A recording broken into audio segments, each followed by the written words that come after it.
This episode of the Nerd Corporation podcast may contain spoilers and explicit language. Listener discretion is advised. We are the Nerd Corporation.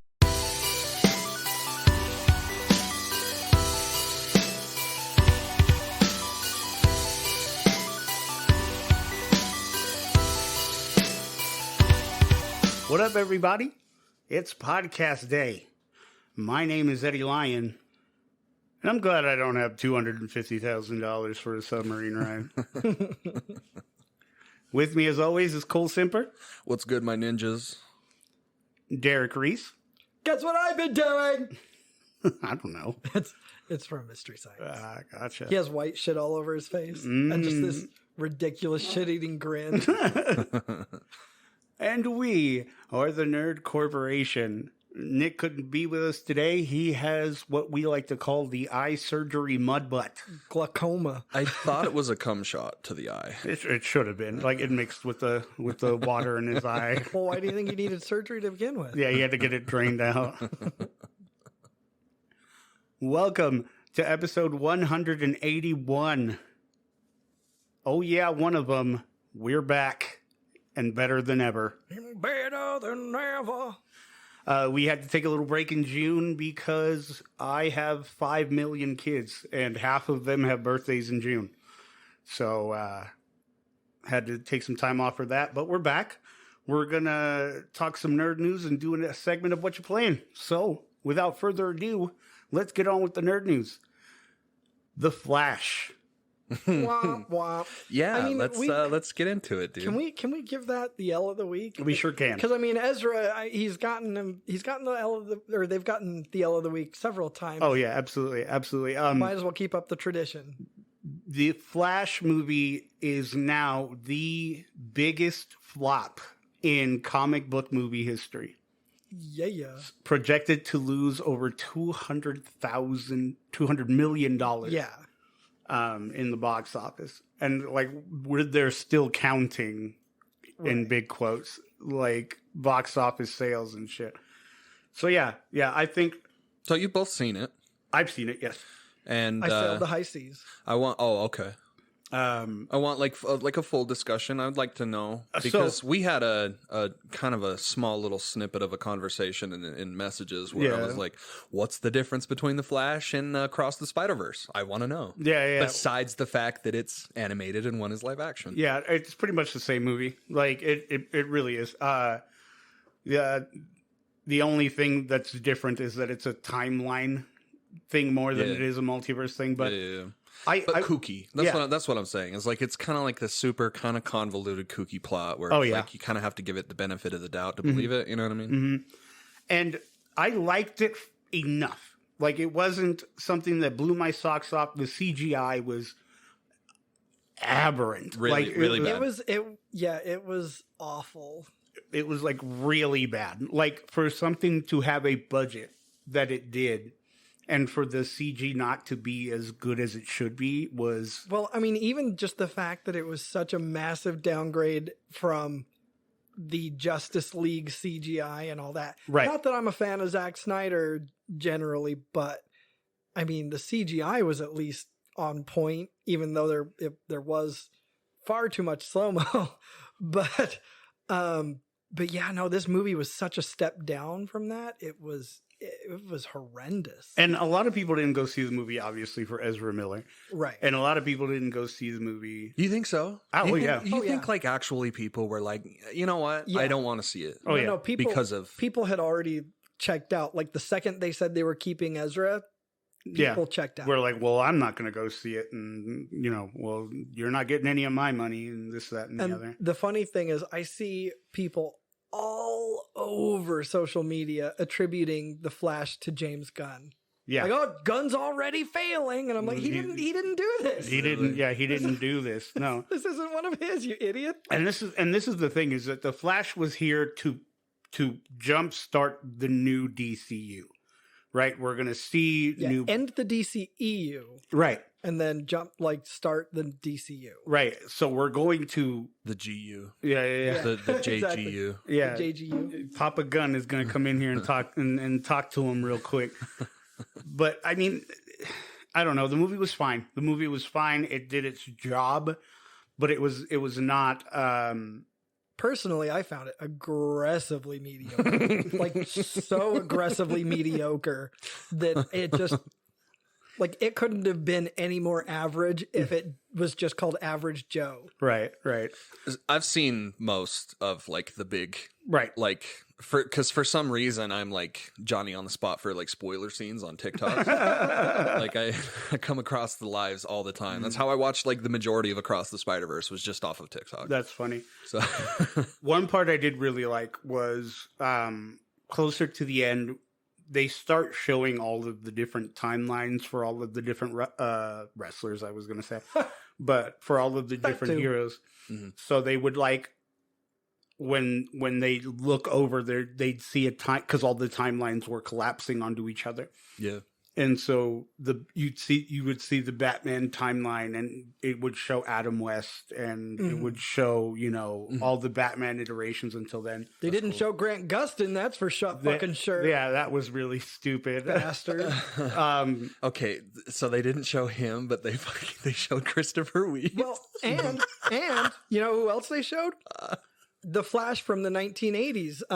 What's his bucket? John Wesley Shipp. Yeah. They showed John Wesley Shipp. No shit. Who, also happens to be Barry Allen's dad in the CW series. Yeah. So my favorite though was when they showed the Superman ball of timeline, and they see there's this one Superman, and he's got flowing long hair, and he's fighting a spider. Yeah, dog. Guess who it is? It's fucking Nick Cage Superman. That's so cool. Yeah, that was dope. So where do we, I know I just made a joke, but where do we stand on the Christopher Reeve situation? Because I find that fucking horrific. I don't know what you're talking about.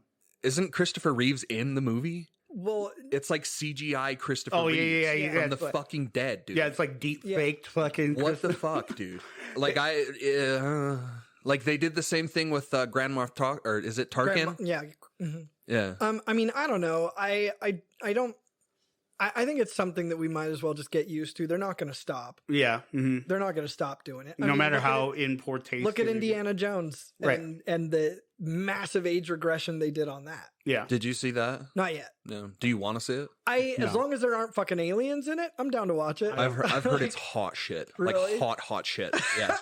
Well, I mean, Kingdom of the Crystal Skull. I don't know if it could get worse than that.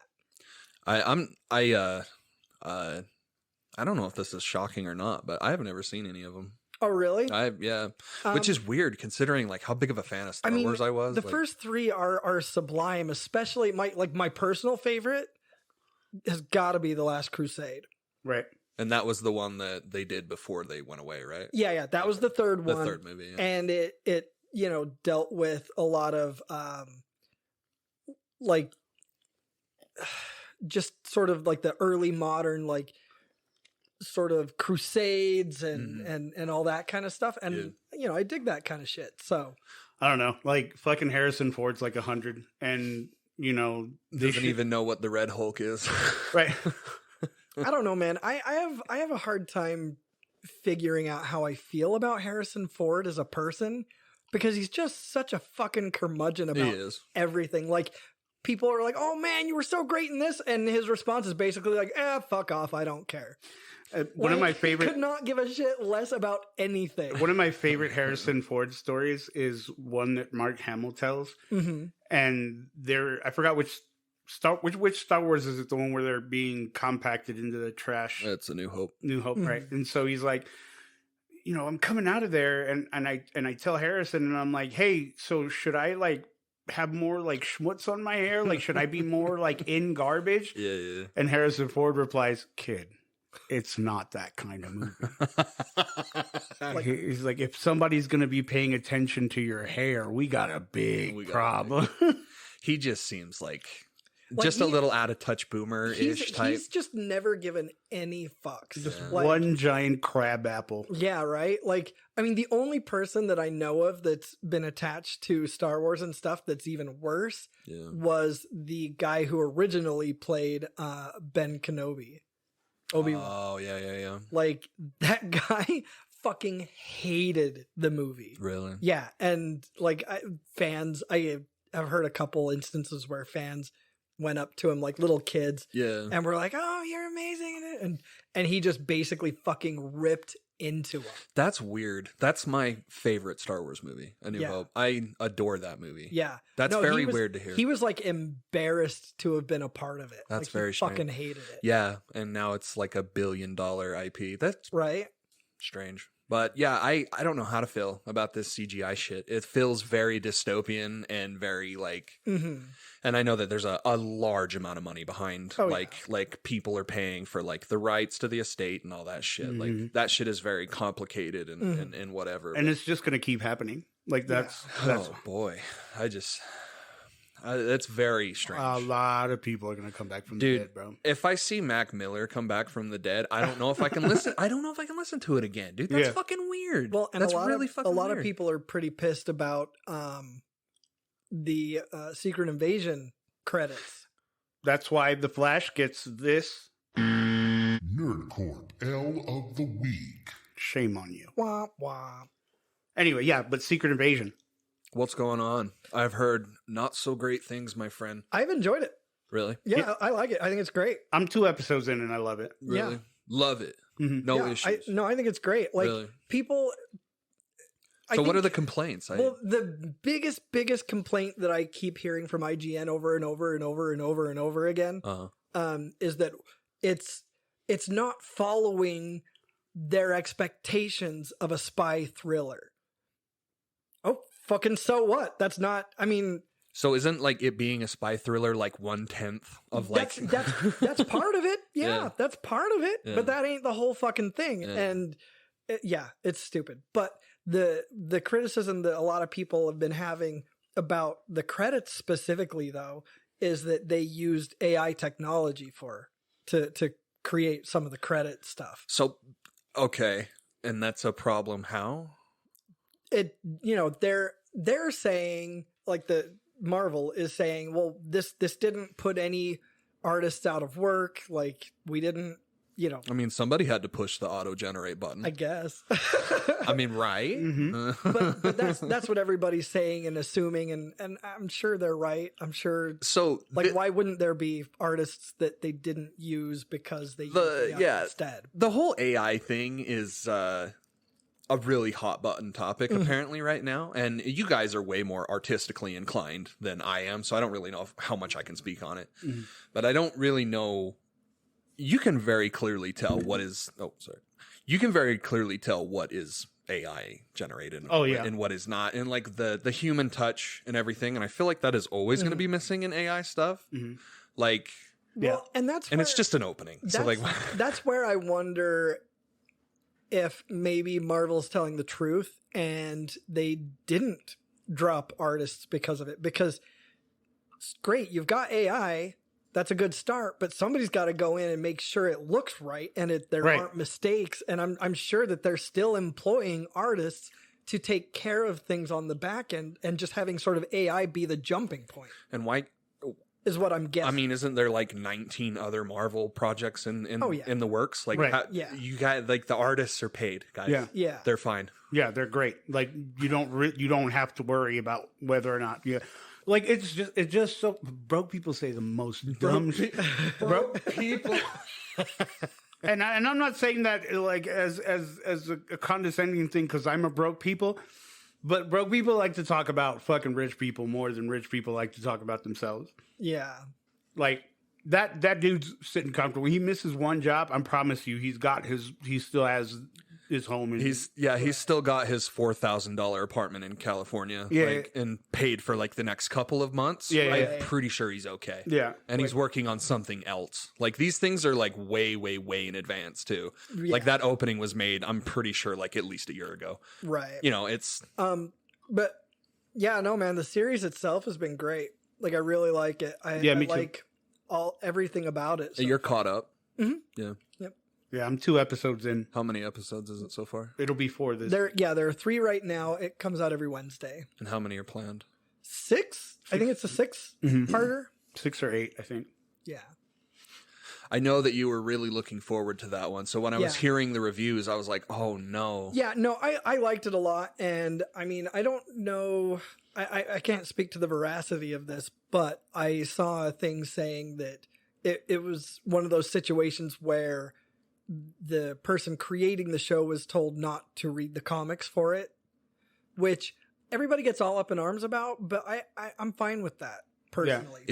If you have the main beats, I don't see it being a problem. Exactly, because like first of all, not everything's going to translate. No, So they don't want. I'm sure they don't want it. The producer, director, whatever, to get hung up on trying to massage something into this format that's not meant for this format. Yeah. But also, you know, once you start doing that, now you've got to go, wait a minute. But now I need to look back at everything that's happened in Captain Marvel and since then to like figure out if mistakes are going to be made because all these other movies took liberties and maybe that doesn't match up with what was going on. Like, and that's the other thing. The start of the Secret Invasion series, if you remember, was the spaceship crashing down into the Savage Lands and a bunch of people, including X-Men characters, coming out. You can't do that. Yeah. You can't do that right you can't now. do that. Nope. So, like, you know. Really? Like, no, and this is like a genuine, question. Like really though? We've seen bigger gaps in IP ownership come together, right? I mean, yeah, but like, and they're still like working together for like Deadpool and shit. Scene, right? Especially for that scene. That makes sense. You have like 10, 15 characters at once coming out of the ship from different groups, not just X-Men, but numerous groups. For reference, go to our episode 165, Oh My Stars and Garters, where we talk about Secret Invasion. Oh yeah. But yeah, no, like I'm sure that would have just been way too much of a hassle. And also they wanted to start it more of from the perspective of, hey, we're on the ground just figuring out that something weird is going on, as opposed to having this big, like, explosive, like, holy crap, there are duplicates of all these superheroes. What the fuck? What the fuck is going on? So, like, yeah, they kind of wanted to, like, do a little bit more of a slow burny sort of, like, thing where what happened was one of the characters who worked for the government was like, hey, I figured out there's some crazy shit going on, and I think the Skrulls are behind it, and it kind of takes off from there. Okay. Yeah. Well, we have a little bit of a kindred energy today, Derek, because and you know, obviously we'll get into it later, but I also am enjoying a piece of entertainment that I really disagree with what people are saying about it. Okay. I haven't been this disconnected with discourse since The Last of Us Part 2. Really? Where I'm like, dude, we are playing a completely different fucking game. But we'll get to that. Do you know, you guys are into D&D, do you know about Baldur's Gate? I do.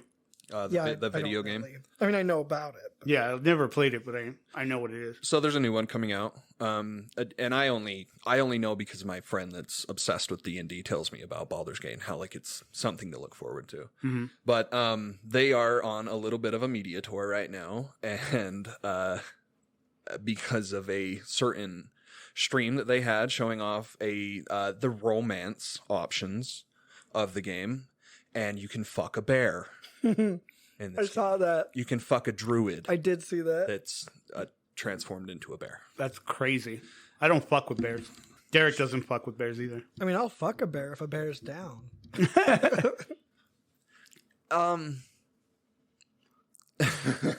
There's really no way to say it without coming off as just like a dickhead, but I think it's just like degenerate as fuck. It's like why?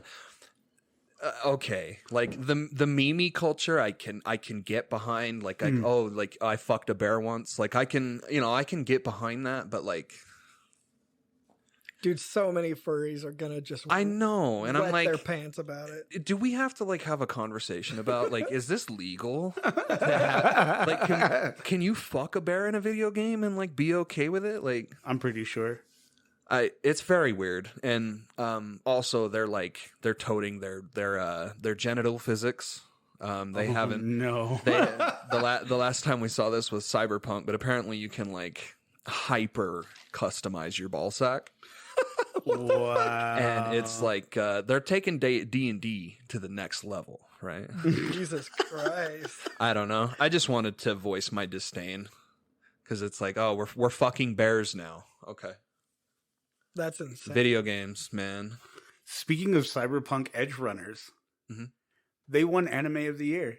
Yeah. Oh, wow. Fucking deserved too. It's man. What an amazing anime. Yeah, we actually just watched it. Like for the first time? Yeah, well, for me, Angela watched it a while ago, but yeah, stunning, absolutely fucking incredible. Just a shining example of the creativity of humanity. It's fucking stunning in every way. If you haven't seen Edge Runners, it is like, honestly, as somebody who doesn't consume anime as much as other people, is nothing short of a masterpiece. It's like Studio Trigger firing in all cylinders, and they are like one of the best known in the game. Eddie, did you know Go on. about Ronda Rousey? About her wanting to come back to UFC? Yes. Yeah. Which I am so down for. Please leave. Go. Please just get the fuck out of WWE. Leave. And I'm very Wait, where does she want to go? Back to the UFC. after No Amanda. shit. Yeah, after Amanda Nunes dips. No. Yeah. No. I didn't know she left, dude. That's so fucking funny. She left. Well, man. She's got one more match with Shayna Baszler at SummerSlam, I think. Yeah, and the fact that they dropped the tag titles makes this feel really real. Yeah. Like, yeah. Like it's happening soon. Yeah, and I am so fucking stoked about it. I'm just. It was. You know, when she first came out, like, and you know, if you guys go back to when we talked about her, like, we were stoked, right, excited, and then she never got better. Never. And never. She never got better. We got dudes like Logan Paul, Dominic Mysterio, like they're all coming out here and just outperforming this woman. Like working their asses off. Like I genuinely think she walked in the door going, I can fight. Yeah. And that's the furthest she ever thought about it. That boy Logan Paul, he putting in the work. Oh man. I seen what he do. Yeah. He killing it, dude. He really killing it. Dude, it upsets me so much, but he 100% is. Dude, it was so funny. I just saw a TikTok today about how he was at Money in the Bank getting ready for his match. And he's like, he goes, yeah, I just met my girlfriend's father today. And this is what he's going to see. This is the first thing he's going to see me do. Wow. But honestly, like I had such high hopes for Ronda Rousey, and especially because she was already a fan. And the worst, like, it's like she got worse over time. She, like, it was, yeah. Roddy Piper is more than likely spinning in his grave. Yeah, I don't think he's stopped. Generating electricity. Yeah, totally. But this, he'll finally be at peace when she gets the fuck out. And we don't have to ever hear Joan Jett anymore. Oh my God. Like that song is forever tarnished. For me because of her. I can't hear that song and not think about the mud wrestling match from Shrek. I'd rather think of that than think of Ronda Rousey. That's a good time. Yeah, for real. Do you remember that we are getting new episodes of Futurama soon? Yeah. That's this month, right? Yeah, I think so. With the original cast. What about the writers? Do you know? Still the same writing I don't team? remember. Isn't it? It's the same guy that did The Simpsons. Yeah. Right? Uh-huh. So is he still involved? Matt Groening. I'm pretty sure. Yeah, I'm pretty sure he is. That kind of turned into his baby after The Simpsons got ripped from him. Yeah. I don't really know what happened. Fuck The Simpsons. Yeah, I'm not into The Simpsons anymore either. I loved The Simpsons. I was. Oh yeah. I was a huge, huge fan of The Simpsons, and it was, I think, right before the first movie where I was like, "Yeah, I don't think I like this anymore." I liked the movie. Yeah, the movie. I was liked great. the movie, but it's what's really cool, I find cool about The Simpsons, is the fact that this thing is still running and it's like just a bag of bones. Like there's no more jokes to be made. Yeah. Like it's just the only joke that can be made now is the fact, like the joke that you've become. Like Right. I think I saw a snippet of a newer episode. I don't know how new it is, but it's like they're like making fun of like Simpson becoming like abstract art, like in AI and all that shit. And I'm like, this is all you have. Well, this is the only comedy that you serve in. Do you remember the one, like, this is way, way, way back when they did the, I think it was a Halloween episode where they got, like, sucked into another reality and it was, like, 3D claymation. Oh, Simpsons. yeah. Remember that? Yep. That was dope. They were on just like the XYZ plane. Yeah. Yeah, that was a dope one. I remember that one. They make the hole in the middle of it and it gets sucked through. Yeah, because like Homer kicks a little cone, and the cone. it just like bounces, and then like once it gets to the center of the grid, it faces point down and just pops a hole in it. And he ends up in the real world, and he's just like kind of scared, like walking around. Yeah, it was great. Great. That was when The Simpsons was great. I was always a Family Guy dude. I don't know what that says about me, but It's fucking bad. I just hell yeah, brother. Monster Energy. I definitely saw Family Guy before I saw anything of The Simpsons. Oh wow. And I just because I was in terms of like what was on the TV and video games that I was playing, I was very very restricted. Right. I remember, so I'm an 80s baby, right? That was one of the things that we were not allowed to watch was The Simpsons. Really? Oh yeah, yeah. The Simpsons was very much the Family Guy of its time. Like raunchy. That was naughty. Yeah. That was no good. So yeah, we weren't allowed to watch it, but we could watch like Arnold Schwarzenegger blowing shit up and killing thousands of people. Yeah. Sylvester Stallone fucking stabbing dudes in the neck. Right. So we actually found this VHS tape that we had recorded on the down low, like when my parents were out of the room or something like that. And we were recording Commando. Do you remember that movie? Yeah, of course. We were recording. And in the middle of it, we swapped over to do you remember when they had that song that Bart did, the Bartman? Yeah. And they did a little video for it. Music video for it. Yeah. We recorded that music video. So like right in the middle of Commando, there's this Bartman music video. And then it just goes back to Commando. It was so great. That's amazing. Dude, that was the shit though. Oh yeah. Recording shit on it. Oh fuck yeah. You know how many Batman movies I had recorded? Well, and it was so funny too, because like you'd get the tapes that had the cassette tapes that had like the chunks popped out of them, like when you buy like an actual cassette album or whatever, right? And then you just cover it with tape and record over it. Yep. The good old days. Good old analog. I wonder if I could find those. My dad definitely has those VHS tapes somewhere, like with like old school fucking early 2000s, late 90s like commercials for like Burger King and shit. Bro. Hell yeah. It has to be like it. We have to still have it. Like, what the fuck would he do with them, right? Like, you can't give those to somebody else. Speaking of fucking old commercials, I had a dream not too long ago.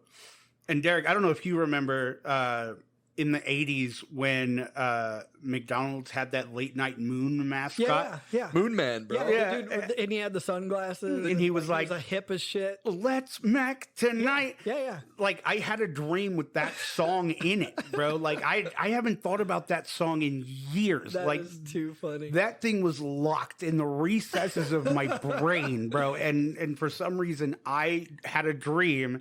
And on whatever TV was there, I just heard like all like in like old vinyl filter. When the stars come Exactly. out to play, baby, a twinkling show. Ooh, dinner out of sight. Yeah, the night time is Jesus, man. night time. Big Dipper at McDonald's. No, I actually, I randomly think about that character for some reason. Like every now and then Really? it just pops into my head. Like, Mac tonight. Let's Man. Mac tonight. I'm like, I don't know what the hell, but yeah. Anyway. Yeah, much like those old Stephen King library commercials.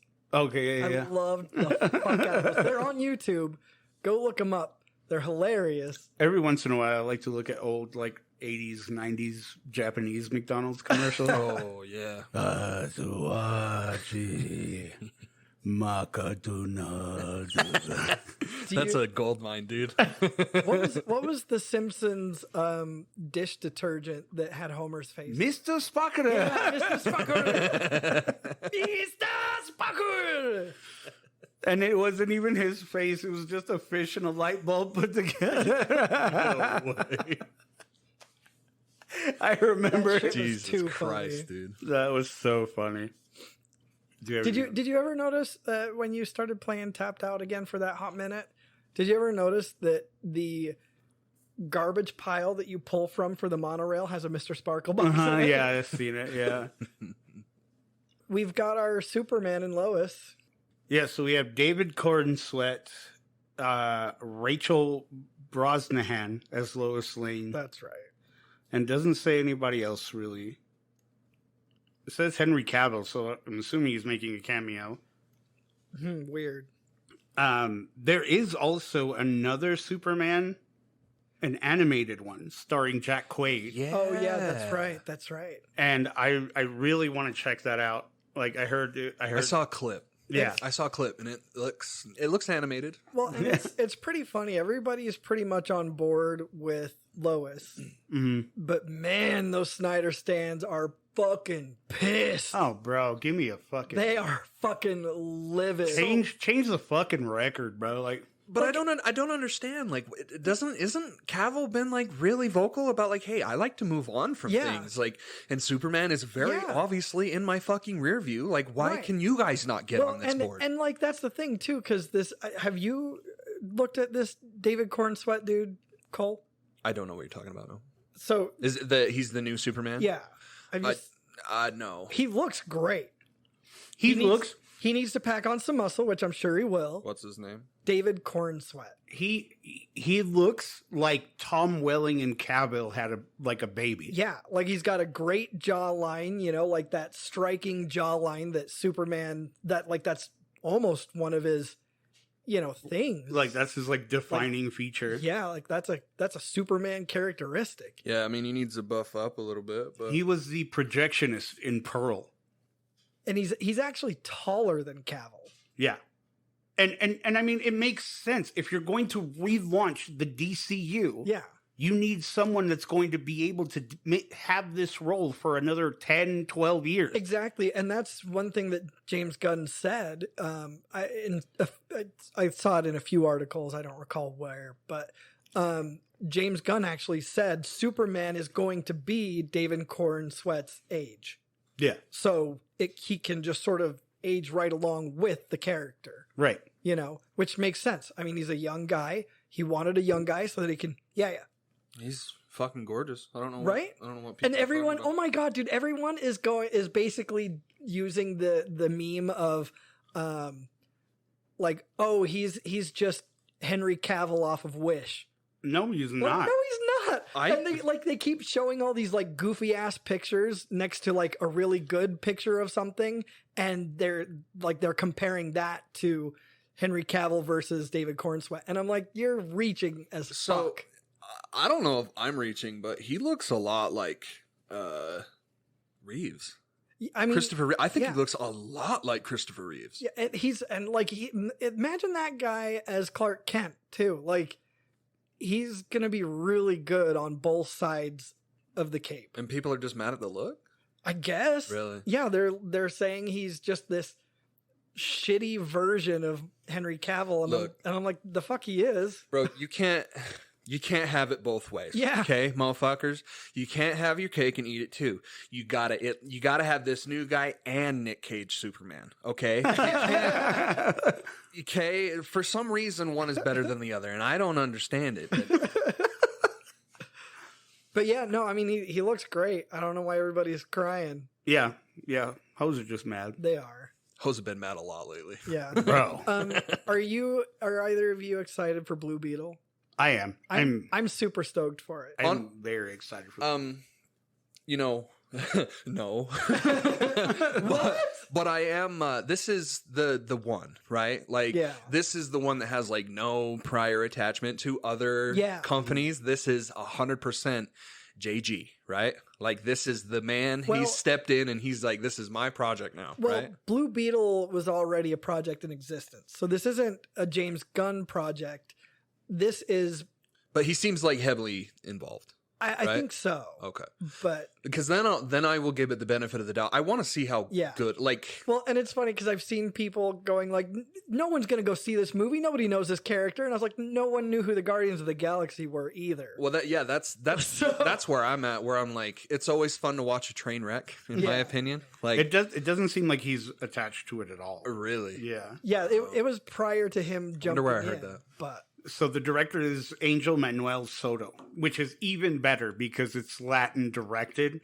And if y'all know your boy Eddie Lyon, he's a Mexican. I'm not a Mexican. I'm not a Mexican. You know that when it comes to Latin representation, Oh yeah, I'm like, that shit has me by and the that's dick. always fun when it's seems a like Latin character Yeah. being played by an actual Latin actor, being directed by a Latin director. Like It seems like that's like at the heart of it. Yeah. Is that it's very like almost like what they did with Miles. Yeah, Yeah. absolutely, and fucking killer cast. I mean, Oh, yeah. Susan Sarandon as Victoria Cord, Zola Maridueña, who played Miguel in the Cobra Kai series. Yeah. He's Jamie Reyes, Blue Beetle. You got George Lopez, Becky G. I mean, the list of... Yeah, I mean, so tell me people aren't going to see that movie. Right. Like, fuck you. Yeah. They are too. Like, especially just for the fact that Cobra Kai is a great series and it's got its lead actor from the Cobra Kai series. Yeah. People are going to watch it. Yeah. I'm not obviously I'm not going to go see it, but I will. I like seeing how these things work out, cuz like I look Yeah. at something and I'm like, dude, that looks like it's going to bomb, and then it does really well. So, Yeah. you know, I like to see Right. how the trends, Mhm. you know. Yeah, and granted, I mean, I don't know anything about that director, so who Yeah. knows how good the movie will be, but... And it seems like DC is like really low right now. Yeah, and they I mean, like that's need a the winner, only, you know? That's the only thing that I could see pulling this movie down is the fact that no one has any faith, myself included, in DC. With James Gunn at the helm now, I'm hopeful. Yeah. But this is going to be one of the last projects prior to James Gunn taking To over. the Gunn era, yeah. And this director, like, he hasn't done anything that we would know, but he's done like award-winning movies from like a bunch of Latin America, The Farm, La Carta, 22 Weeks. Like, it's just, and these are all like, you know, indie award-winning movies. So I mean, you never know, man. Yeah. And it doesn't mean that this couldn't be something that James Gunn picks up and puts into the DCU. Right. True. One trend that I've also noticed that I am like gaining more and more confidence is the fact of lesser known actors, lesser known directors, lesser known people really like staking their claim of like, hey, this is my art. Yep. You know, and I feel like those people put out way better shit than the mega corporate. It's not a corporation. It's like the mega companies, Like established. like like the established movie making place where it's just like there's no fucking heart, there's no soul, there's no like it's These people have something to prove. Yeah, like if you're established, you just expect people to go see your movie because your name's attached to it, so you don't need to try that hard. and it sucks because like you think of like how many people did have that ambition, how many people did have that desire, but how many of them got shot down because of like budget cuts or some dickhead fucking producer coming in and saying, oh, we can't do this, we can't do that. Right, exactly. But well, before we get into what you're playing, If you're listening on YouTube, please don't forget to like, comment, share, subscribe, and hit the little bell notification. We'd love to get into as many nerdy ears as possible, and that's the best way to do that. I mean, even if you're not listening on YouTube, you can go to YouTube and like just give us a like and a comment and a share and a subscribe and shit. You know what I mean? Like You would do it immediately. help some brothers out. You know what I mean? We have merch. Redbubble.com/Nerdcourt Podcast. Go check out what we've got in the store. We got it all. Right now, you can go check out our Nerd Corp order shirts, which are still up on the store, by the way. I was just about to ask. They're still up on the store. So Good, because I'm broke as fuck at the moment, but I still need one. yeah, no, I'm definitely going to buy one. If you love us and want to support what we do, consider supporting us on Patreon, patreon.com/Nerdcourt Podcast. Several tiers of loot to have access to, from stickers and shirts to extra content and bonus episodes. If you can't make a monthly contribution, consider supporting us on PayPal, paypal.me/Nerdcorp Podcast. We want to have the best loot, give you the best giveaways, and give you the best nerdy experience, and that is the best way to do that. So, without further ado, let's get into a segment of Watcha Playin? Watcha Playin?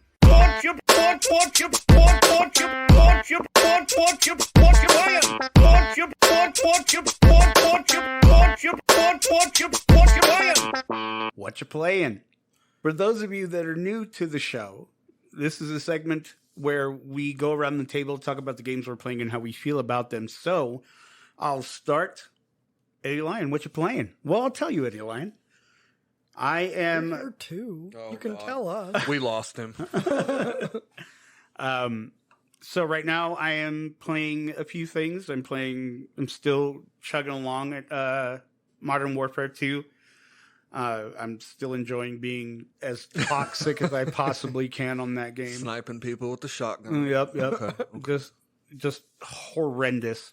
Okay, keep it up, I guess. I'm playing Street Fighter 6.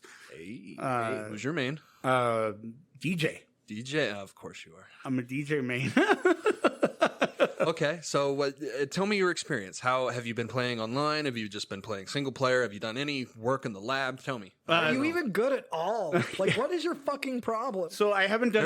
There's a lot of content in this Yeah. game, and you really could be choosing. That's like crazy. you got to pick your time wisely. Like Yeah. I think I spent like 2 hours in that world tour mode because at that time that was when I heard that the only way to get the second costume for every character is you have to find them in the world and do like all their missions and shit. And I was like, okay, cool, I'll do it for Cammy and I'll do it for Ken, and then I'll just like stop playing. And then I realized how much work it was going to take just to get to them.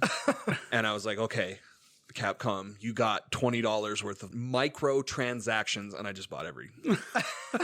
So most of my time has been in the lab, like just trying out combos, seeing what works, seeing what connects. It's been so much fucking fun. But please, Yeah, no, I've actually enjoyed the world tour mode. yeah, it's kooky, it's funny. It's very, very Japanese arcadey. Like Oh yeah. It's so cool though, dude. it is super cool. I mean, I created myself to a very T. I It's mean, very it's got my fucking bell pepper nose and my fucking like I've got the got your beard. it's got my beard.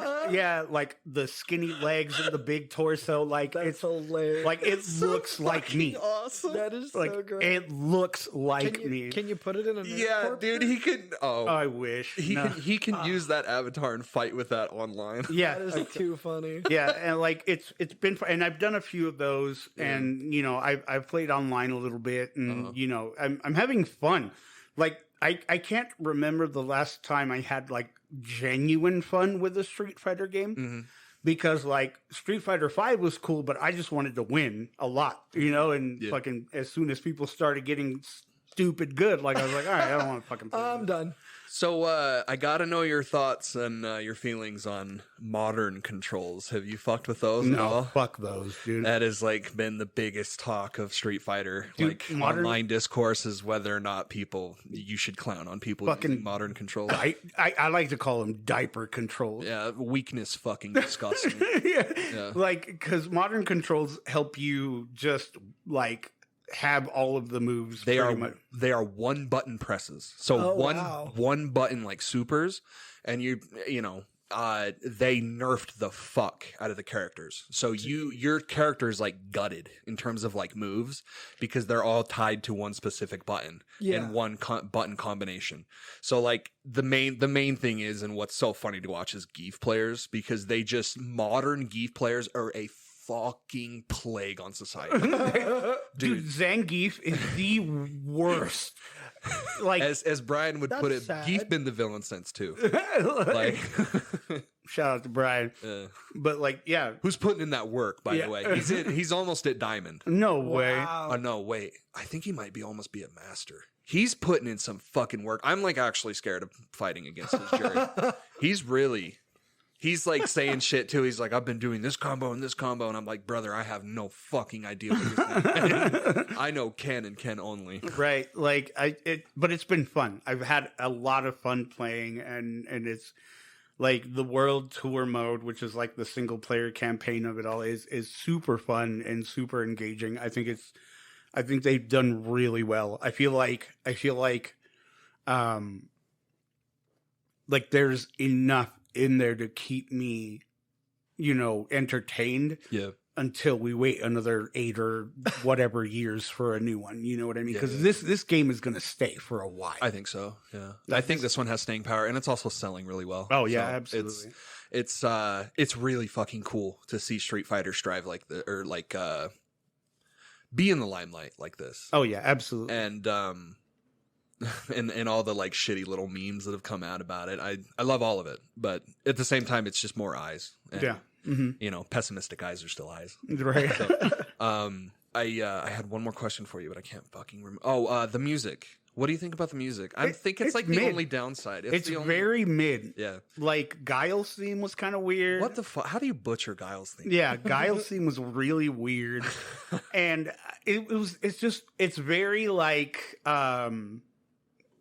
hey, fellow kids. Yeah. Like it's no. It really, when he's 100% correct. It's very, very hello, young people. Hello, fellow youth. Yeah, like it's old people thinking they know what young people like in their music. It's like focused on the new generation of of fighting game enthusiasts. But Ken's theme is really good. I will say that Ken's theme is really good. Cammy's theme is okay. Mm-hmm. Definitely could be better. Mm-hmm. Very strange omission from an incredibly strong package. Holy fuck, there's so much content in this game, and it all works really, really, really well. Mm-hmm. I dropped it because of a very specific game, so I will get this out of the way really fast. The PC port is fucking awesome, and it does cap it at 60, which is lame, but I get it. It's, you can't, everyone's not going to have 120 frames performance, so whatever. But I'm not bitter. whatever. 60 frames looks just fine. Yeah. But I actually, the weekend that it came out, I forgot that I was going to Wendover that weekend. And I downloaded it to the deck. It is deck verified, and I hooked up the fight pad.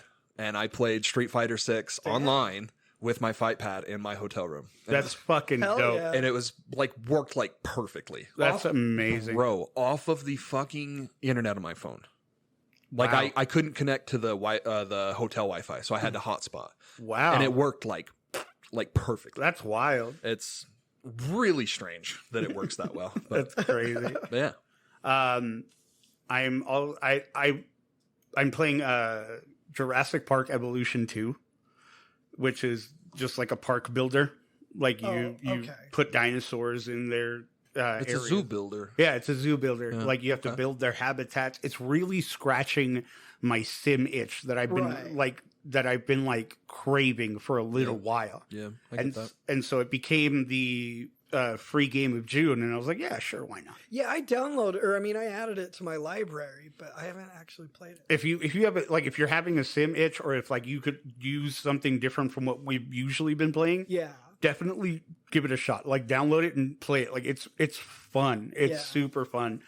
Not much to say about it though, because it's a zoo builder. Yeah, you know how those it is go. what it is. It is what it is. It scratches the itch, and I'm enjoying it. And it's dinosaurs. Yeah, a special game that I wanted to talk about was one that I'm playing called Trek to Yomi, and that was also the free game of last month. Not what I was expecting at all. It was like it's like playing a Kurosawa film, like a paranormal Kurosawa film. It's all in Japanese. It's in like grainy black and white. It's like a 2D. Derek, did you play Limbo or Inside? No. Okay. Well, it's like those games. That is the biggest inspiration that I see. Yeah, it's like Limbo, Little Nightmares, like Side scrolly, but very cinematic and diminished, I would say. Like not much music, right? No, like like the music's fine. Like it's there, but it's not like the prominent thing. It's not the thing that you pay the most attention. I'm just trying to think of like Limbo. Like Limbo really excelled in like atmosphere and like and not necessarily music, but just like noise, right? Yeah, that's what I see from Trek to Yomi. And the game is wild. It is so good. It is very well put together, amazingly written. The story in this game is second to none. Does it have a platinum? I think so. Yeah, and I'm definitely going for it. Yeah. I think this game is something very special. If you guys haven't played it, like please do. It is amazing. Is it still available? Fuck, I didn't pick it up. It's not. It's not the free one anymore. God damn it.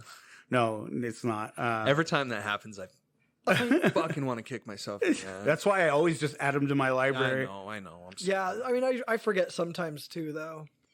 Well, yeah, but it's like in the rare instance where I was like, "Is this game on Steam?" I don't think so. I don't know though. If it like is, I might get it there. You should, just because of the deck. You really should. Like I think that would play so well on the deck. I think that would play so well. And if it is on Steam, dude, I highly recommend this game. Yeah. Like it has just all of these elements of like demons and yokai and like just like old samurai stuff. Look at this. Yeah, I'm in like Flynn, dude. I love that shit.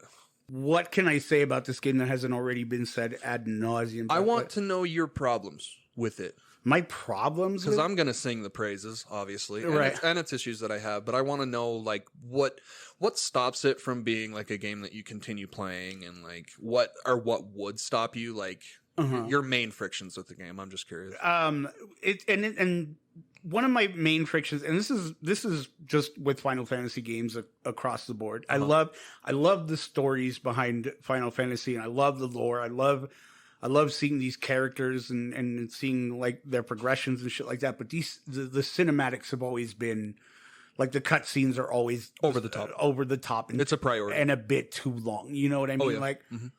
Like that. Before motion blur got taken off.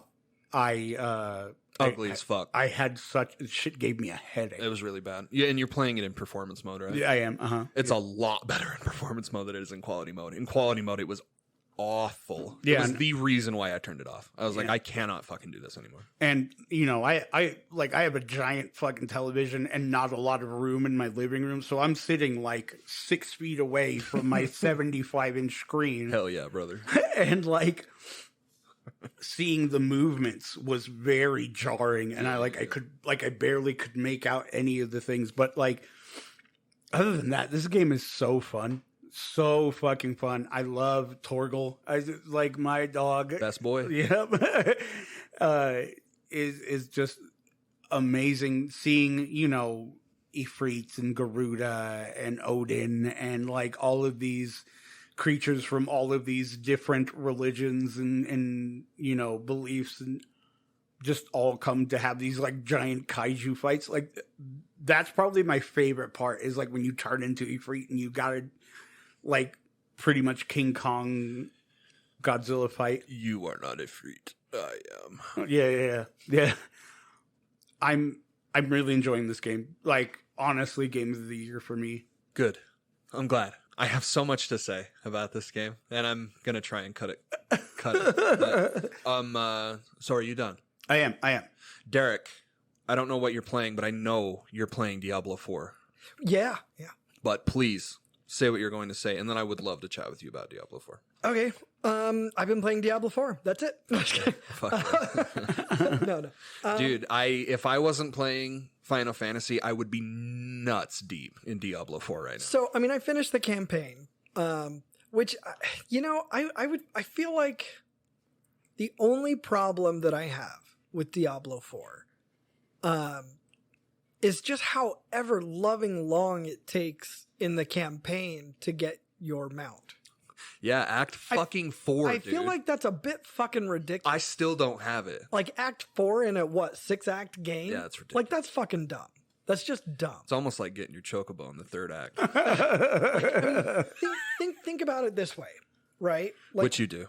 with World of Warcraft, you've got 60, 70 levels. I forget. 60? I think it's 60 now. Base WoW? Well, no, not well. I mean, Or is base it WoW, now? base WoW, yeah, but Yeah. like it went to like 70, and then like Per it just kept expansion. going up to all the way up to like I think 120 is Oh, is no the shit. highest like Okay. that they got throughout the expansions, and then they scaled it back down. Damn. Yeah, like it was Jesus it was going a little crazy there. I'm so glad they. I mean, fixed it's been around for 2 Yeah. decades, so. right. So anyway, yeah, they pared it back down to 60, but anyway, like you get your initial mount because you've got your slow ass ground mount that you get, Mhm. and then later on you get a faster ground mount and your flying mounts and all that. But like your initial sort of slow ground mount, you get at like level 10 or 20 Yeah, out of 60 levels. pretty quickly. So it's a little dumb, I think, that the same company that made that game made you wait until Act 4. Well, and they're in like Diablo. their reasoning too is like really dumb because I don't know. Yeah. And I love Rod Ferguson. He was Gears. He was Oh, okay. in charge of Gears and somehow made his way over to Blizzard. But Weird. I really like that guy. Some people really don't. Kind of see him as a little skeevy, but I mean, he got his bag. Like he went from Epic making Gears, and then he went to some other one making a fucking ton more money. Oh, wow. Like compared to what he was making at Right. Epic. And then he went to Blizzard, which I can only imagine is just yeah. very, very lucrative. But Sure. he seems okay. I've watched the little powwow things that they do. There's some people that are like so fucking critical of Diablo 4 right now. Oh, really? I'm like, dude, I'm having a fucking blast. And it is my first Diablo game, so like I guess I'm not Yeah. like really that great of a barometer to tell from, but like Well, one thing that I absolutely loved about Diablo 4 is, I mean, yeah, it's just a hack and slash sort of. it's an ARPG. Yeah. But the first 3 Diablos were not as difficult. Granted, this one's not what I would deem, difficult either, really, as long as you're picking the right talents and whatnot. And one pitfall that I was always going into is I was always replacing my gear because I was doing it like Yeah. And I was playing it like a regular RPG where I was like, okay, green number means more, so and then I was like, oh fuck, like I sold or I dismantled a really good piece of armor that had like super insanely good stats for the shit that I'm running, and now I don't, and so like now I'm like dying more often, and I'm like, what the fuck did I do differently? And it's like, it's because you got rid of that piece of armor. Well, yeah, because I mean, you could have a piece of armor that's 10 item levels higher that's worse than what you're wearing because maybe the stats mean absolutely nothing to your current build. Yeah, Right, exactly. But yeah, no, it's definitely a higher difficulty level going through the campaign than other games have been. Yeah. So it makes it more engaging. You have to yeah. pay more attention. You're not just mindlessly hacking through a bunch of monsters. I've found it a lot more fun and engaging just because you do have to pay a bit more attention. Are you playing it on PC or are you playing it on PS5? Yes, PC. Nice. We should link up Oh yeah, and totally. play. I would love to have some Totally. people to play with. I finished the campaign. I actually haven't really played it since just because I've been kind of busy. I actually haven't played a whole lot of much of anything. It's been really busy lately, dude. Yeah, and I've been trying to see if I can get this motorcycle running, which we're getting there. the electronics are working. Yeah. We test fired it and had, flame coming out the pipe and everything. So that now I've got some actual pipes on order because we had one pipe. Are you talking about just the exhaust? Yeah. We had the side exhaust pipe, but it's like the original one, so it's pretty rough looking. How old is the bike? 2002. Oh. Yeah, it's a 2002 Yamaha V Star 650. Oh, Yamaha. Yeah, that's cool. But so it was kind of a rough looking pipe, and we did not have the front exhaust. Yeah. Did they do how do you sell a bike like by miles, like a car? Oh, I don't know. Like when you bought it, was it this baby's got 67,000 miles? Well, that's the thing. I didn't buy it. I got it for free. Nice. They didn't tell you? Well, it shows it has the miles on it. How many miles is on it? I don't remember. I guess that's a better question. I haven't even looked, honestly. But yeah, no, my cousin owed me $100, and he was like, "Hey, how about instead of giving you this $100, I give you this motorcycle?" And I was like, "Fuck yeah, dude!" So, which little did you know, yeah, your ass is gonna be helping me rebuild it. But yeah, so I have some pipes on order, and I have a number of other smaller things that I need to get because they put ape hangers on it, but they did not put a longer clutch and brake cable on it. So like when you turn the handlebars, both cables, like either, whichever way you turn it, both cables are really taut. Yeah. So I need to get some longer cables there, need to get mirrors, grips, pretty much the works. Shit to make her roadworthy. Yeah, exactly. But the motherfucker runs because without the pipes on it, we still went ahead and did like an actual test fire, but like I was ready to shut the key off if it actually, started, going. Yeah. And man, it was trying. That motherfucker wanted to run. Yeah. Like it was like blah, blah, blah, blah, like ready to go. Yeah. Trying. Yeah. So I'm really stoked. Like that was the part I was worried about, was the electronics and whether or not it would actually fucking fire. Yeah. But anyway, so I've been playing Diablo, been playing WoW a couple times a week, like just to raid, and that's it. Wow. Which reminds me, I didn't even do that this week because of messing with the bike. But yeah, no. So I've got a lot going on, so I haven't really played a whole lot of anything. It's good to stay busy. Yeah, it's good to stay busy. I still need to get back on my platinum run for Soulstorm. Like there's one not one platinum. There's one trophy that's been a little weird though. Eddie, how far have you gone through the game? I didn't even get past the first few levels. Oh, really? Yeah. Oh, okay. All right. Yeah, there's this one part where you're supposed to put a flashlight on a specific number of these things called sleeches, and they run away from the flashlight, like after you flash it onto them. Mm-hmm.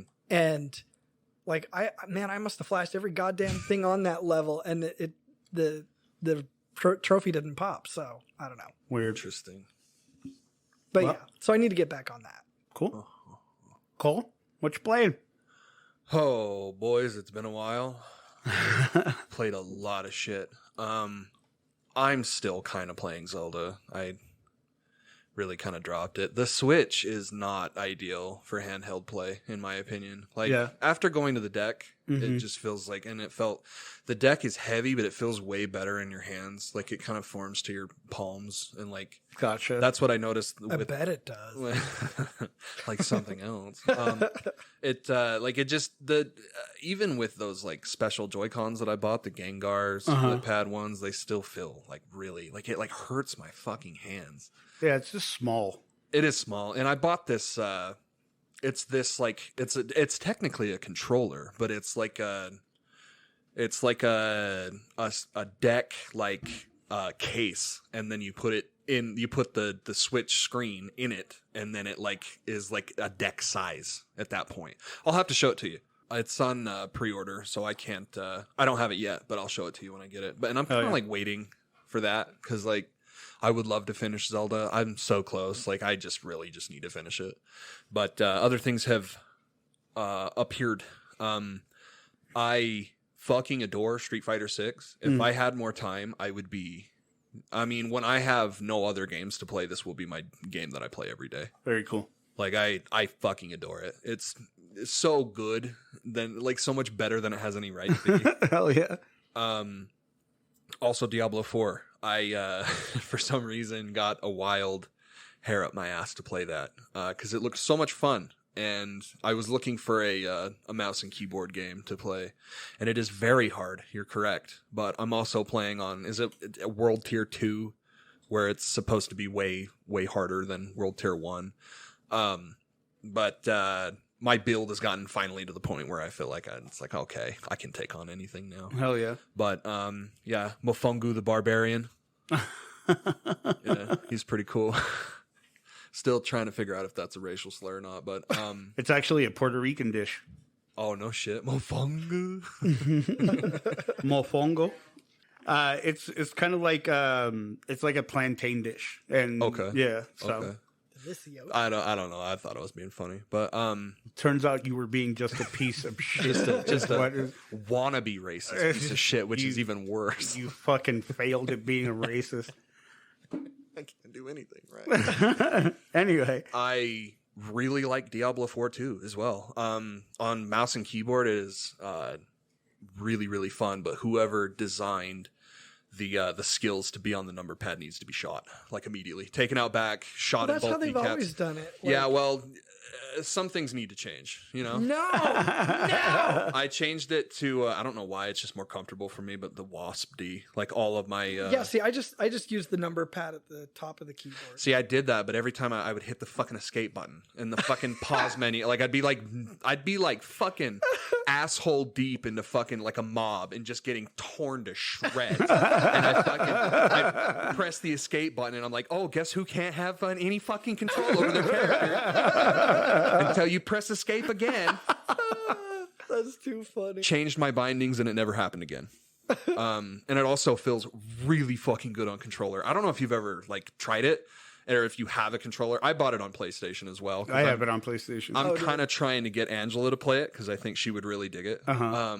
And it would be cool to play with her. But I bought the PS5 or version 2, and it feels really good on controller. Like everyone's like the guy at work that I was talking to about it was like, I was like telling him that I wanted to buy it on PlayStation instead of PC, and he's like, why would you buy it on PlayStation? It's a PC game, you know. I was like, I get that, Right. you know, and I agree to some extent, but when my back is hurting really bad, switching to controller really works. Yeah.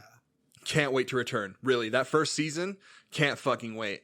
I thought it was funny that everybody, like all the newcomers were butthurt about making a new character for each season. Mm-hmm. And I didn't know that was a thing either, but like I like bought the game fully expecting to do more than one character, so it wasn't, which is like, it seems like the fucking reason of the game. Well, like the whole purpose. See, and I what did you go with first? Barbarian. Oh, did you? What about you? Yeah, Barbarian. I went with an assassin. My first run through with a Diablo is always the assassin. And see, for me, it's always Barbarian. Yeah. I always want to. I just wanted to swing big stick and kill Yeah, shit. yep. Mm-hmm. Every time, like either a new Diablo, anything fantasy, anything, I go Barbarian. Yeah, it's unga bunga, swing big stick. Yeah. Shit. Yeah. But the what is it? The crossbow user is what class is that? That would be assassin. Is that the assassin? Yeah. I think that's my next one. Yeah. Yeah, I think that's my next. Like during the next season, I think that's my. I will say, you know what? And this is just, you know, I guess not necessarily nostalgia, but the previous game, there was a barrage sort of ability that you had that's just an endless stream of arrows until you run out of let's see, Fury. Yeah. Or whatever whatever the assassin equivalent is. It's not focus, is it? Am I thinking WoW? I think it's Fury. I don't think But it's called blue. Fury for assassins. But anyway, yeah. Energy or whatever.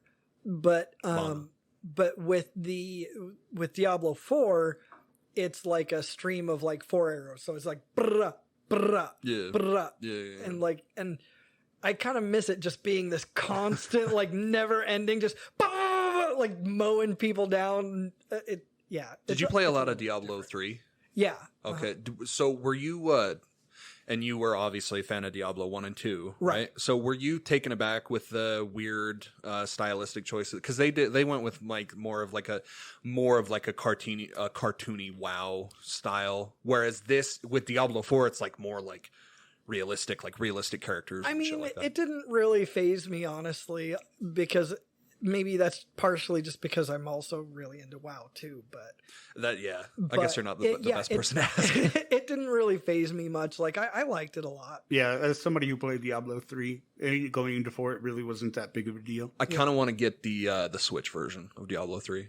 Like it seems like a lot of content, like in the Diablo grind, right? Oh yeah, but on the go. I did get it running on the deck. It's a massive pain in the dick because of the fucking launcher, but 60 frames, I think it looks really good. I mean, it eats the hell out of my battery, but 60 frames. Oh, I'm sure. But it's like really well, and those controller controls are really on point. Yeah, I don't know. Maybe I'll remap my keys to the WASD and see. I'm not saying just for fun. I'm autistic as fuck. So like when I'm like and I can't remember which one I had, but it was one that like I had to like spam. Like I like kept pressing, and so like I would and I actually for like the first couple hours of Final Fantasy 16, I also was like, I'm pressing way too many fucking buttons. Yeah. Like no reason at all. Yeah. And eventually got better and got out of it. But there was no way. I was like being so close to like my spam button. Right. If even like a wayward finger hits that button and I get fucked over, I died in so many dungeons because of that. And I just like, I'm not gonna lie. I actually skipped most dungeons. They're hard as fuck, dude, because they scale with you. Well, for me, and that's a thing that they instituted a few years ago in WoW, and then carried it over, which I like. I mean, again, to me, that adds to the need to pay attention and not just lazily run through shit. Right, right. Oh, you gotta be focused. Right. And but anyway, like but I was so I don't want to say in a rush, but I was so excited to see the story play out. Yeah. It's a really good story. Yeah, I did do a few dungeons. I did a few cellars and things like that, you know. Right. See, I get distracted. I have to do it. If I see him, I'm Same, like, fuck, I yeah, gotta same. I'm definitely going back to them. Yeah. But I really wanted to see the story play out. Like I wanted to get there. I wanted to finish it. And before even that, it was more of a, I want to get to my mount. I want my fucking mount. But then by that time I was like, well, now I need to see how the story ends. I can't go back and do this side shit. I gotta live and do this. What do you think of Lilith? Do you like Lilith? I like Lilith was really cool. I fucking love Lilith's design. It's so cool. Oh yeah. Well, and especially when Lilith is sort of rebirthed, I guess, if you want to say. Yeah, that opening cutscene when she's like you can see through and you can see her fucking veins. Yeah, and it's cool, all dude. her cape is all of that blood from the three guys. Like that was so fucking dope. Fucking dude. sick. When I was telling people to check it out, I was like, even if you're not into it, just watch the like Joey. I was like, just watch the opening. Yeah. Like and the opening is like enough for most people. I think it's it's great. It's just I love how into the darkness and gore and that they just go hard into it. Dude, it's dark as fuck. I love it. It's so fucking violent too. It's so great. It's dope as shit. Yeah, for sure.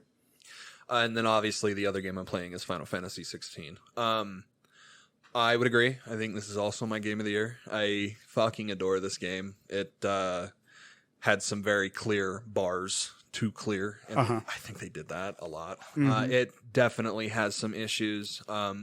Performance is all over the place. And I do think it is like a detractor. I think that if you're as anal about performance as I am, I would wait for the PC version because it's very clearly coming. And I can't fucking dude, oh man, I'm gonna 100% it again. But man, what a fully realized world. Oh yeah. Characters, a deeply, deeply political story that like holds no punches at all. Like, Oh yeah. like the old Final Fantasies do, but at the same time, like it doesn't really show. There's a lot of subtext within like the story, and I love that. I love that it doesn't tell you Final Fantasy and Kingdom Hearts and really anything Square Enix does lately. Just love to over fucking explain everything and leave people in the dark so often to the point of frustration. Right. And this game doesn't do that at all, in my opinion. I feel like its high moments are pretty telegraphed. Like Clive's like his whole arc really didn't surprise me. Right. But its quality is really good. Oh yeah. Like, oh yeah.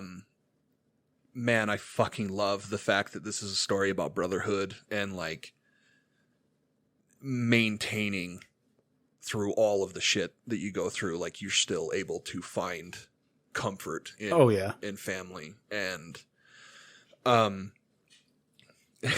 also the other side too. And I don't want to spoil that because it's, and again, it's well telegraphed. Like obviously the mom is the villain, and that's, I think the main reason why everyone was so kind of upset about the story, like, because I saw, you know, and it's of course it's usual suspects, but I just saw them complaining about how the story is shallow and uninspired and all this shit, and I'm just like, we are playing a different game.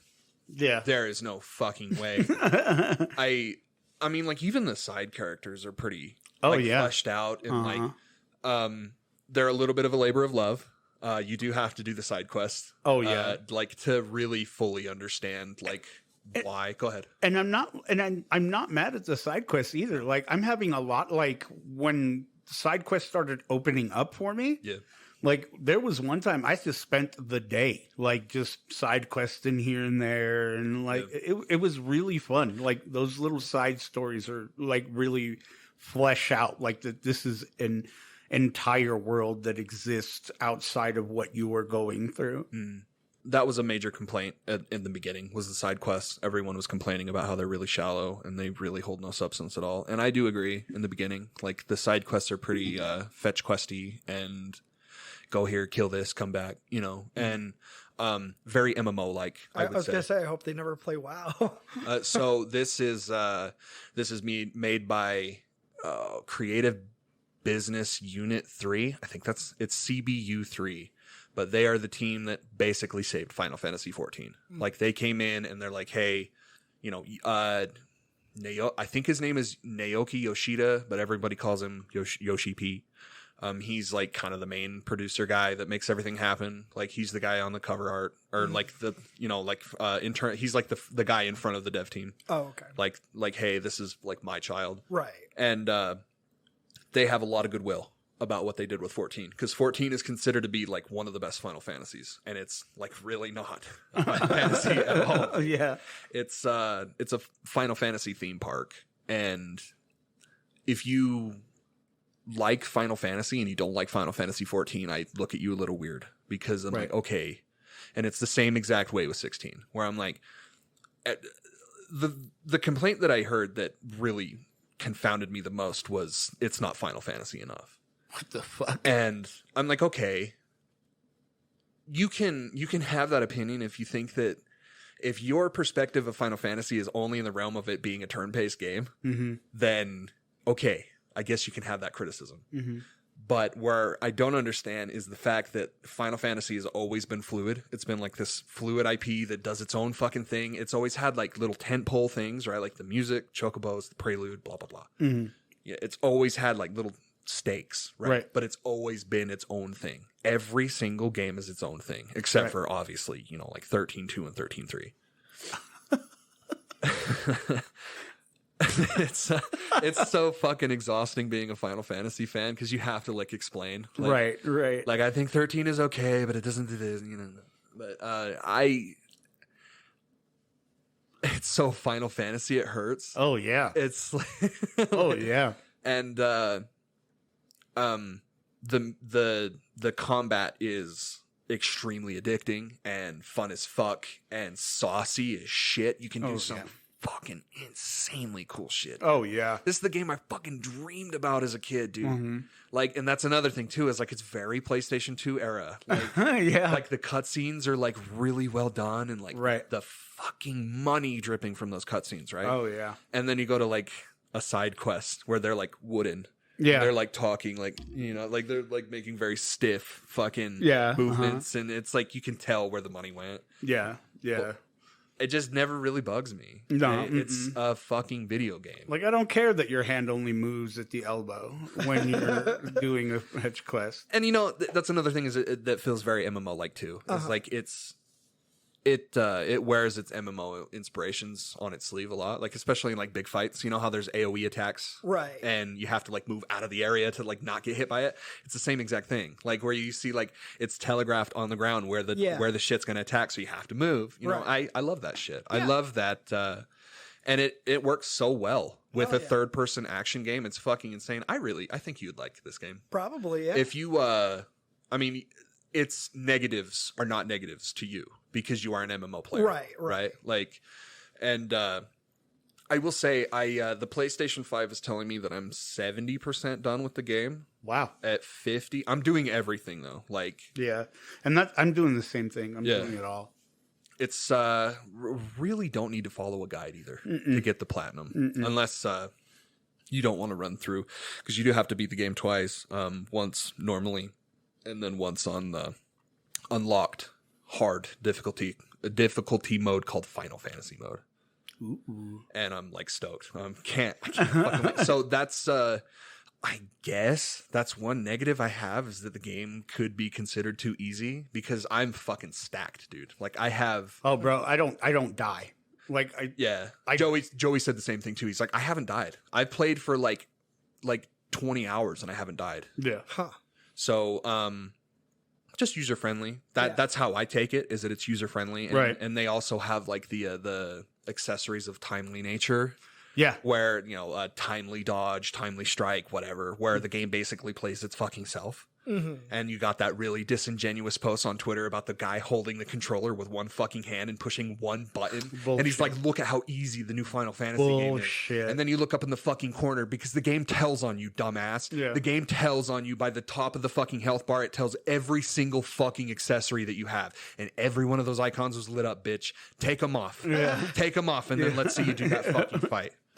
Just pure disingenuous fucking discourse. It's like, and you just have to not look at that shit at some point, because it's, you know, it doesn't provide any good to anybody. But that game is literal genuine fun. Oh, dude. Well, and you know, I like to, in my head, I have an autistic little joke that I say where it's final Devil May Cry fantasy. Right? It's basically Final Fantasy, but they put the fucking combat from which is the best fucking part of Devil May Cry, into this game, and it is the dude. It's the combat director from fucking Devil May Cry. So this is a Devil May Cry game. Even so much to the point where if, like, when you're holding the stick for long enough, you start going into the sprint mode. Yeah, you know what I'm talking about? Yeah. That's straight up ripped from Devil May Cry. Oh, okay. So funny. The saucy nature, the cool, flashy shit that you're doing is all thanks to him. Yeah. And I want to end on the music. Holy God. Yeah. I can't. Holy shit, dude. It's been on repeat. I fucking, like, I can't wait for the whole soundtrack to get put on Spotify so I can just absolutely binge the fuck out of it. Because right now I'm giving, like, dozens of views to some random YouTube channel where I'm just, like, listening to the soundtrack. It's so fucking good. It's amazing, dude. It stands up to 7. Like, Mayoshi Soken. Wow. Absolutely fucking astounding, dude. That Garuda fight, the music in the Garuda fight, and the Nega Clive fight. Would you really consider that a spoiler? Because, like, the beginning of the game really telegraphs that there's something wrong with Clive. Right? I don't think that's a spoiler at all, dude. But those two big fights, I remember the music just being overwhelmingly amazing. I am thinking about that Clive fight right now, and I'm getting goosebumps. It is like it's fighting your inner demons, but in a Japanese flashy fucking way. Yeah, yeah. It is so good. And so have you done Titan yet? I don't think so. Yeah, if you've not fought Titan, just as good, in my opinion. It's especially the ending is so fucking insane. Hell yeah. But the Bahamut fight like genuinely made me like stream tears while I was playing. Oh, wow. Well, just because, like, and you'll see why. Because it like, oh fuck, dude. Oh, it's so good, dude. And Clive is such a great character, and people shitting on him need to stop because they don't know good characters. There it is. Don't expect it anytime soon, but I have it physical, so when I'm done with it, Oh, hell yeah. Derek, I can let you borrow it. Nice. But And please, at least see through Clive's story, even if you drop it. Yeah. Which, again, if you want to sell it, you can do whatever the fuck you want with that copy. I do not care. No love lost. If money was the only barrier, then I will gladly. Yeah. And I probably would have done it for Nick too. Yeah. Even though he bought it. You know, like it is astoundingly good. And despite its flaws. So, and I will be absolutely talking about it way more in the future. I'm fucking obsessed with it. Very cool. Very cool. Well, that concludes our episode. We hope you enjoyed it. We are happy to be back, and we love you for staying with us through our hiatuses. A nice long one for you boys out there. As always, you can follow us on social media. On Facebook at the Nerd Corporation, a podcast. On Twitter and Instagram at Nerdcourt Podcast. Or you can shoot us an email at nerdcourtpodcast@gmail.com. If you haven't already, subscribe to our YouTube channel. Just search for the Nerd Corporation and look out for a green Nerd Corp logo. If you love us and want to support what we do, consider supporting us on Patreon. Patreon.com/NerdCorpPodcast. Several tiers of loot to have access to, from stickers and shirts to extra content and bonus episodes. We'd love to thank our Nerd Corporate backers, Glenn the Simp, Fillmore McLaurin, and Jake Hurst, and our Nerd Financial investor, Dallin Gilbert. Thank you, Dallin. Thank you, Fillmore. Thank you, Jake. Port. If you can't make a monthly contribution, consider supporting us on PayPal. PayPal.me/NerdCorpPodcast. We want to have the best loot, give you the best giveaways, and give you the best nerdy experience, and that is the best way to do that. So, from all of us here and not here at the Nerd Corporation, we thank you. We love you. And keep it nerdy, y'all. Bye-bye. Unknown. Peace.